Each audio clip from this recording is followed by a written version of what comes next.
Hi everyone, my name is Nia. I'm a junior at Scripps, and I'm really excited to help myself as well as all of the graduates.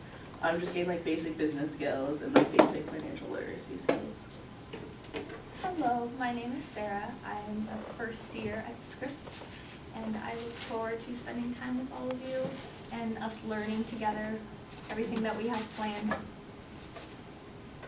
Hi, I'm Elizabeth, and I'm here for financial skills, business skills, and I am out of the Crossroads.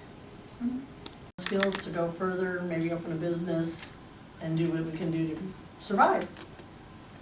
Hi, I'm Cheryl, graduate of Crossroads, 2003.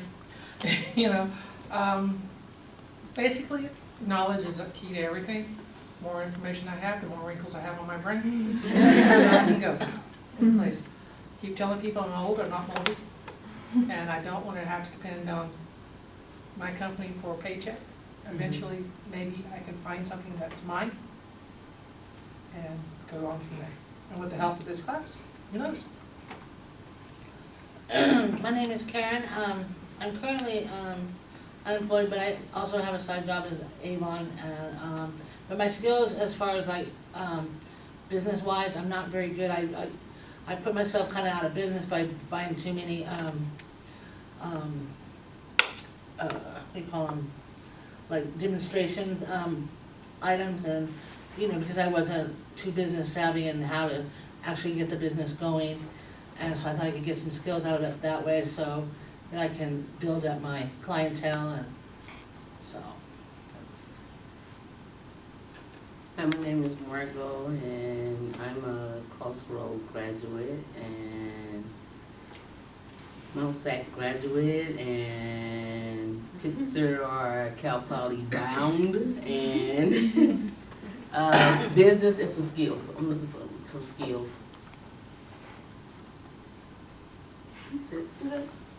I'm Zoe. I'm a senior at Pitzer College. There are so many reasons why I'm excited about this program, one of which is later on in life I want to make a business that incorporates women who have been experiencing incarceration and myself, and to come together with something like Fallen Fruit. So I think this is an amazing opportunity to work together to figure out what it takes to build a business together and to incorporate community, and to be able to laugh with you women is one of my favorite things to do. So I'm very much looking forward to this semester together. I'm Leanne, and I'm a 2011 Crossroads graduate, and I'm here to learn more knowledge and skills about business, and just excited about it. My name is Jackie, and I'm a graduate of Crossroads as well. I just wanted some information, and ultimately I want to have a sober living. And I just needed some information on how to run a business, or more so how to get the money for a business. Hi, I'm Sherelle, having my own cleaning business, hiring the women of Crossroads to work for me. So I need to learn some skills to make this happen. My name is, actually I'm gonna go by Chubby because we have 3 or 4 Cheryls and Sherelles, and I don't want to be mixed up with the rest of them. And I am also a Crossroads graduate and a senior at one of them colleges. And I like to get actually my motivation was they said that we were gonna get paid for coming to this class. Then on top of that, I still would like to get some skills. I don't know if I ever want to open a business, but it's always good to get the tool. And if I ever need them, then at least I'll have them to fall back on. And to meet new people. I got to meet Isabel and Zoe through the Meatless Mondays and stuff at the Harvard House, and I really enjoy just being able to meet new people that accept us for the people that we are today. And that makes a big difference to me. I'm Charlotte. I'm a first year at Pitzer College. And I'm really excited to hear a whole bunch of exciting speakers and learn a lot. I'm not sure if I'm going to start a business, but I know that those skills are really helpful in many forms, working together and building something. So I'm really excited. I'm Lexi. I'm a sophomore at Scripps, and I'm here because I too want to learn skills, and also it's, I think, good to be held accountable to something other than just classes and schoolwork. And it promises to be a really exciting semester, and I'm excited to make new friends and meet people. I'm Caitlin, and I am really excited to be here. I was invited here, so that's why I'm here. And I'm just really excited to be back here in Claremont and with all of you, and to share what I know and to also learn what you want to do and your dreams and goals, so I can maybe help you in achieving them if I can, or providing you with the resource so that you can reach that. So I'm really, really ecstatic to be here with all of you. I'm Katie, I'm a staff at Scripps, and I'm really looking forward to doing this program, just taking Fallen Fruit to the next level. I think we've done really well. We're about 2 years, going on 3 in business now, and I would just love to expand the kind of services that Fallen Fruit for Rising Women provides, and especially reaching out to graduates and alumni of the program is really important to me. So I'm glad you guys are all here. All right, so gotta get up. Everyone stand up. Work that salad, work that salad off. Yeah, give us some exercise. All right, my God. Yep. Yeah. Let's go. So you have to do rock and roll.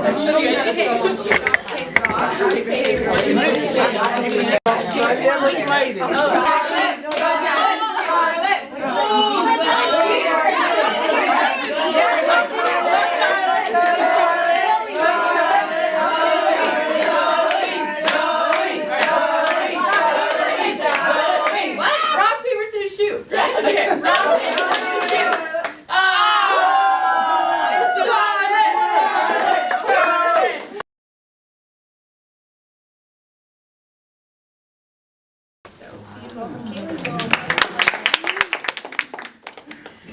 So I'm so glad to be here again. And so we started doing Fallen Fruit for Rising Women when we were in Meatless Mondays. So I managed Meatless for a couple semesters, and we had so much excess produce that we didn't know what to do with. It was just like coming out our ears. It was going to waste, it was getting moldy, and it was kind of, there were some fruit fly problems, so we decided to start preserving it. And as one of the workshops in the Meatless Mondays program, I'm sure most of you are used to the 3-hour workshops or 2-hour workshops, we started preserving the fruit. And everyone loved it. Like, I thought it was really fun, and it was definitely a way to bond. And so we had these jam making workshops, and we slowly started to kind of perfect the recipes. And so we decided that we wanted to start a social enterprise. Sister Terry had always wanted to have a social enterprise connected with Crossroads as a means of providing employment opportunities for women and for also entrepreneurial skill building and things like that. So we started to kind of perfect our products, and things slowly but steadily started to fall into place. We got some funding through that fellowship, and we got a commercial kitchen that we could use for free, which is amazing. We got, backyard fruit from all of these people, our board members, and people in the community who wanted to donate their excess produce. So all of these things kind of synchronized, and we lined up and started producing them in the kitchen. And so that was about 3 years ago now, and since then it's grown, and it's been doing really well. So that's kind of where we're all here today, is to envision what it's going to be as a social enterprise, and how it's going to move forward with PD's help and with all of your help, and also to teach you the skills that you need to run your own business, which I think are really important and amazing skills to have. I didn't know anything about business ownership when I started with Nancy and with Sister Terry on this enterprise, and so we're self-taught. I mean, Nancy's a professor and she was never a businesswoman, but I think the most important thing to know when you are starting or growing your own business is that savviness, that entrepreneurial mindset. It's not really about what you're doing, it's how you do it and how you're able to sell yourself and your product. And so that's kind of the history of Fallen Fruit from my perspective. But I'm sure Nancy and Sister Terry would tell you something different. For me, the stars aligned, and it's been an amazing journey because even since I've been gone, it's grown so much. And I think the most important thing that grounds it is the relationships between the Claremont College students and the graduates, or the women involved in the program. it's really amazing what happens in a kitchen, and it brings people together into a community. And so I think if you have that as your kind of grounding force, your bottom line in your business, it's bound to do well. I'm going to kind of go through what it means to be a social enterprise. And it's kind of a confluence of two things, or an intersection of two things, which is the nonprofit world and the business world. So in nonprofits, I'm going to do like a little Venn diagram. And so, geez, it's been like 5th grade math since I've done this. But Venn diagram. So what does it mean to you to be a nonprofit organization? Let's just like shout it out popcorn style. Nonprofit, 501c3 nonprofit organization. Service-oriented? Service-oriented. What else? Board of directors. Mm-hmm. It can be descriptor, like adjectives, nouns, whatever.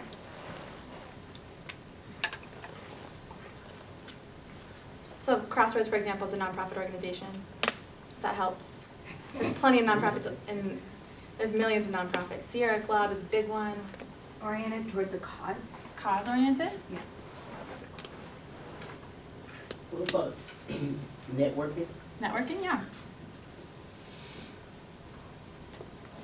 How do you fund a nonprofit organization? Social media. Grants? Donations? Donations? There's many different kinds of nonprofits. Some are social service oriented. What was that? Social media. Some are awareness, outreach, trying to raise awareness about a cause. So these Policy are and advocacy? policy advocacy.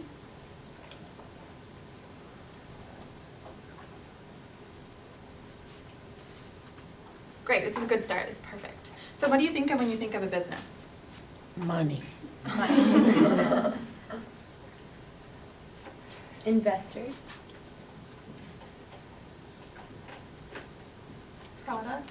Products.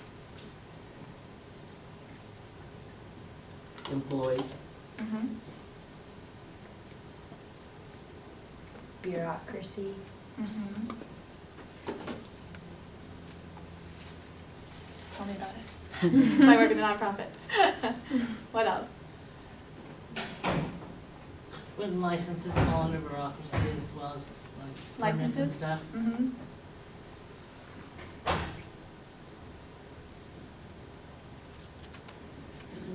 I think of profit, which is money. CEO. CEO, one person managing everyone, or Everyone. someone being in charge. Policies and procedures. Yeah, Yes, has a board too. yeah, a lot of them do. A lot of the corporations do, for sure. Anything else?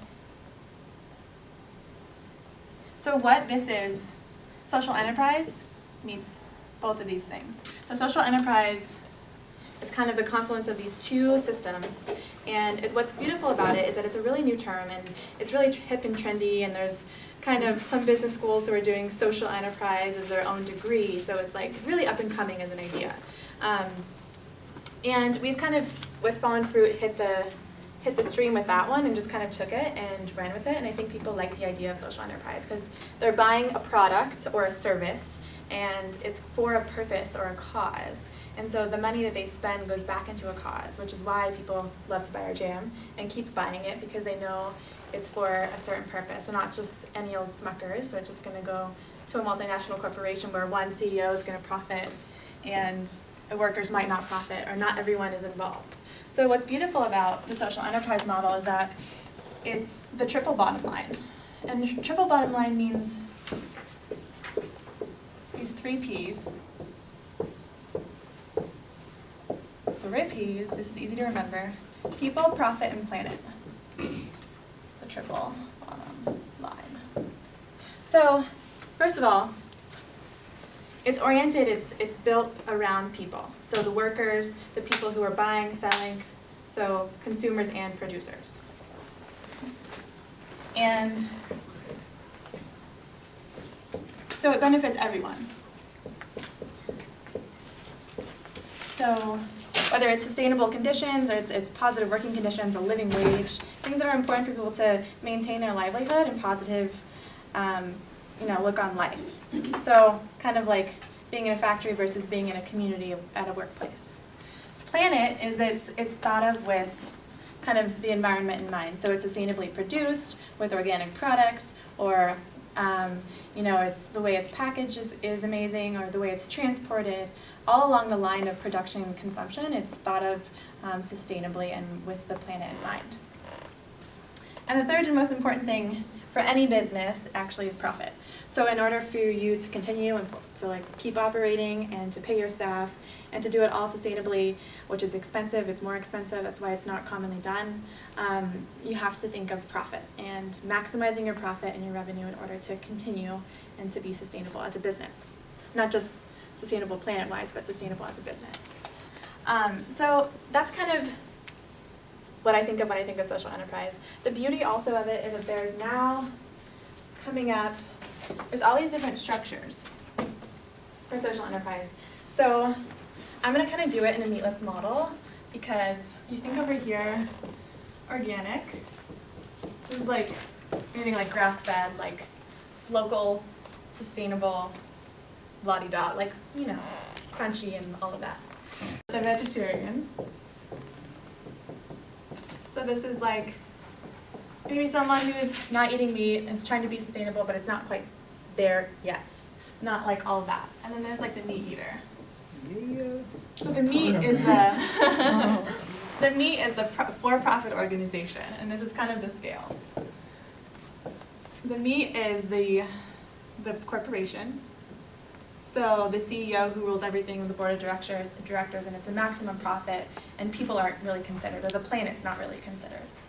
So this is definitely profit-oriented. And then vegetarian, this is a 501c3 nonprofit organization. So Crossroads, I work for a nonprofit called Insight Garden Program. That's a 501c3. We have to continue to raise money every single year. It's kind of an ongoing cycle of raising money. And that can be really difficult. So in my job now, I just started and I'm writing grants. And I know that Heather does all the grant writing for Crossroads. And it's actually a lot of work. And raising money is a difficult task. And asking for money is even more difficult, as I'm sure you all know. And so 501c3 or 501c4 is another one, is where you have to kind of constantly raise money and be aware of how you're spending money and you be most conscious, but it's for a cause. So this is people or planet, cause-oriented. And then the organic one, there's a couple of amazing new kind of structures for legal businesses. So when you go and get your license or all your permits for your business, you have to register your business somehow. And so there's a couple of new kind of, they're inventions, but structures for business. And that's the Benefit Corporation, or B Corp. And the Benefit Corporation, it's a really interesting model because it actually was just invented in the last 2 years. And the Benefit Corporation has a kind of a model, so you are ranked on all of your different kind of outputs. So how you treat people, how you treat the planet, and how you're profitable. So there's a scale, and whoever has the most points is the best B Corp. So you're rated, but you're also kind of certified as a B Corp. So people who see the B Corp on a product or a label, people are more likely to buy it because it's more attractive. It may be more expensive, but they know that it goes back towards benefiting something, whether it's the people or the planet. So the Benefit Corporation's really... Can you give an example of B Corp? Yeah, definitely. Okay, so there's a number of really, I can't specifically... Patagonia is a B Corporation, that's right. They give 1% of their profits towards environmental causes. Yeah, so they're required to actually give 1% of all of their profits towards something specific, whether it be the environment or to a different nonprofit organization. So it feeds back into the 501c3 nonprofit organization. And you have to be certified to be a B Corporation. And then you also have to be ranked, so you have your number, and your number fluctuates depending on how sustainable you are, or how social justice oriented you are. And then the last one is the LC3. So the LC3 is another business structure that kind of incorporates both the vegetarian and the meat-friendly options. So it's like really organic, amazing, hi Nancy, amazing meat and vegetarian. And so the LC3 is a limited liability, low profit organization. So the ultimate goal is that it has its cause, but it's also creating a social good in a way. So low profit, doesn't make much profit because it actually donates most of its profit towards the nonprofit side. Limited liability. So in LC3, for people who, so they're either producing a service or a good, and most of the profit, the money that they're making goes back into the social good, the cause. So these are kind of all the different ways that you can structure your business, and it leads to kind of, I think that these two new ones that people are talking about a lot lately in the business world, it's kind of raising awareness about how to run your business sustainably. So there's a number of business owners who are kind of converting from what they were doing in the past to be more sustainable, and then also more people-oriented. So they're treating their staff better, the people who are producing their products have a living wage, have health insurance, have important things for them to maintain their livelihoods. And also consumers who buy the good products are more likely to buy it, so they're likely to get a higher profit.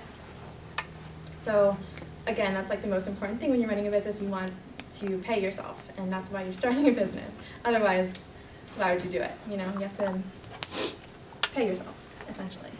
So does anyone have any questions? I know I just went through like technical, yes, Chubby. So if you have a LC3, which you said is doesn't make that much profit because the majority of their profit goes back into another cause, isn't it harder for them to keep their business afloat or no? It is, as long as, so they're paying their staff really well, they're not making much profit, so they're putting money in the bank, but they're paying their staff well, they're doing everything they can to produce it sustainably and profitably. So they're making money, but not that much money. And this is a really, really, really new, this is the newest one. So it's being tested out kind of right now. A lot of the clients I had they were kind of doing corporations, or they're in sole proprietorship. So another one over here is a sole proprietorship. So like you're a tutor, or you're a franchise, so you're selling Avon products, you're working for yourself, and it's only you, you're not employing anyone else. If that makes sense. Did I answer your question? Yes. And Crossroads is an example of 501. So it's a 501c3 nonprofit organization, and we also have a for-profit arm, which goes directly back into the nonprofit, all of the proceeds. So, would you mind like putting each of those in the Venn diagram? Sure. Like, or are they all in the center? Okay, no, they're not all in the center. So this is nonprofit, this is 501c3. And then the ones in the middle are the vegetarians. So that's kind of how I laid it out. So this is all, wait, no, this is social, never mind. Okay. This is B Corp right here. B Corp and LC3. So when you're thinking about starting your business or starting your business plan, corporation. These are things you want to think about when you structure your business. And it will be essential to, and it'll be an essential part of how you plan your business. And what are the relative sizes of, like, as a B Corp, do you have to be like a big organization, or can it be like, 3 or 4 people, or how big do you have to be to get each one of these designations?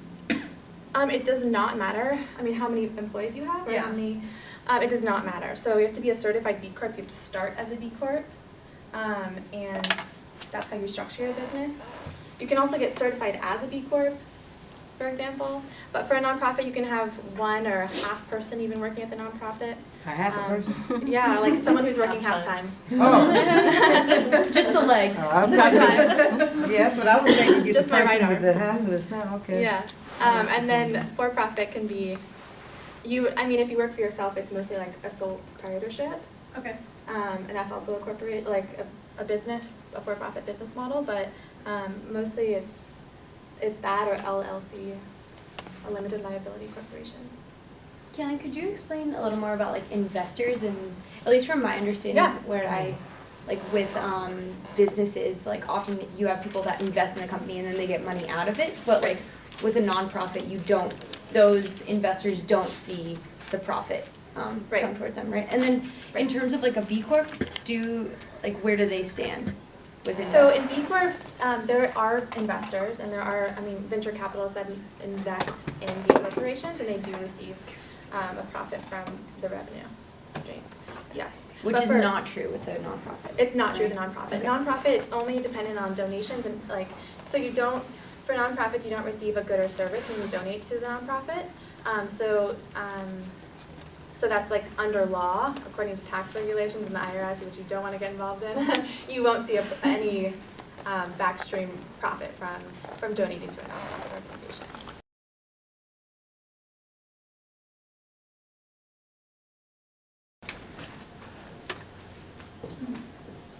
So profit. All right, so I'm gonna have you guys kind of shout out when we make a jar of jam, what do we spend money on? Jars. You need jars. Labels. Labels. Sugar. Sugar. That was like one of the most expensive things. Yeah. Fruit. Fruit. For your kitchen? Well, yeah, we'll get into that. The fruit is donated. Kitchen space. Kitchen space. Labels. Labels are up here. Workers. Workers. You're gonna need the equipment to cook it. That's in the kitchen. Cooking equipment. And ingredients. Okay. What is that stuff that start with the P? Pectin. Pectin. Oh. That P stuff. I thought the fallen fruit made their own pectin from the fruit. We do. Yeah, so we'll get into that. Okay, this is a great start. So these are all the things that go into making a jar of jam. We have ingredients, jars, etc. We also have costs like kitchen space, workers, cooking equipment. Oh, transportation. Transportation. Marketing. Energy. Marketing. Wouldn't you also need like electricity and utilities? Utilities. Yeah, administrative costs. Costs of maybe going to market or Yeah, like event permits, stuff like that. and when you sell it, it's a different place. You have to pay money. Okay, great. So I put this into 2 columns because these are our total costs, right? But only this is what goes into our, let's see, well, actually, so for a jar, let's say it costs 20 cents, costs us 20 cents for a jar. And for labels, 5 cents a jar. Sugar, let's say 20 cents. Fruit we get for free because it's donated. Pectin is for free. Okay, so let's say to make a jar of jam, it costs us 45 cents. I'm sorry, do the lids come with the jars or are they Come with it. Right, so lids, okay. So let's say lids are 10 cents. I'm kind of making up these numbers, but what's that? Not always, no. I thought the jars are the lids. No, that you came pay with- for the lids separately. So we can reuse the jars, and you pay for the lids separately. We can't reuse the lids. So this is kind of like, some of these numbers are pretty close to accurate. I'm not sure about the sugar and stuff like that, but, so let's say total it costs us 55 cents a jar, right? Pretty good, right? We sell it for $8. All right, so how much money did we make by selling that? $7.45, okay. So, this is our profit margin, okay? And is this gross profit? Yeah, this is gross. So this is our gross profit margin. Okay, so that means per jar of jam, we have $7.45 to pay for all of this stuff. Okay, so what goes into your gross profit is just what it actually costs to make the product in terms of jar, lid, ingredients, etc. All these other costs, admin, kitchen space, that has to be paid for with your gross profit margin. Okay, so let's say you know, I don't know, this costs $100 or something like that. And you make, you know, let's say you make 100 jars of jam. So then per jar, these costs would be $1 per jar. Okay? So then from your gross profit margin, you would minus $1 per jar for these expenses, and then you have made $6.45. And this is your net profit. Okay? So when we're talking about profit, what you really should be thinking about is this number. This is your net profit. This is what you're actually, this is the value that you've added by going through this whole process. And hopefully this is positive. You want this to be positive. Okay, so that's money in the bank for you guys. And that can help, the more profit you have, the bigger you can make your business, and the better you're doing. So, does anyone have questions about what profit means? Are we all good on that? Yes. Yeah, sorry, that was just a little fast for my non-mathematic brain. Okay. So, so I understand that the $7.45, that goes to paying for all of the costs over there. Yeah. But then what is the $1 a jar thing? That's basically just saying, like, I don't know what this costs right now, like off the top of my head. Right. But let's say, you know, you average this out, we make, you know, 100 jars of jam, and this costs $100. Then it would be $1 per jar for all of these costs. So that's kind of just like a made-up number to illustrate it for you. Okay, and then the reason why it's $6.45 is because that's $1 that you take off the $7.45. Yeah, so you take off $1. You want this to be able to cover all of these costs plus some. Yeah, cool. Okay? Yep, thanks. Any other questions? Would that be considered a high profit margin? Yeah, we have amazing margins because we get our fruit free, and for a long time we got our kitchen space free. So we have been doing really well as a business. Fallen Fruit has been doing very, very well. Typically, do you know what the average profit margin is? I know it takes like 3 years for people to be profitable in the average business. That's why so many businesses fail. Yeah. So, yeah, that puts it kind of into perspective. A lot of people aren't profitable until 3 years, after 3 years, 3 to 5 years, I think. Yeah.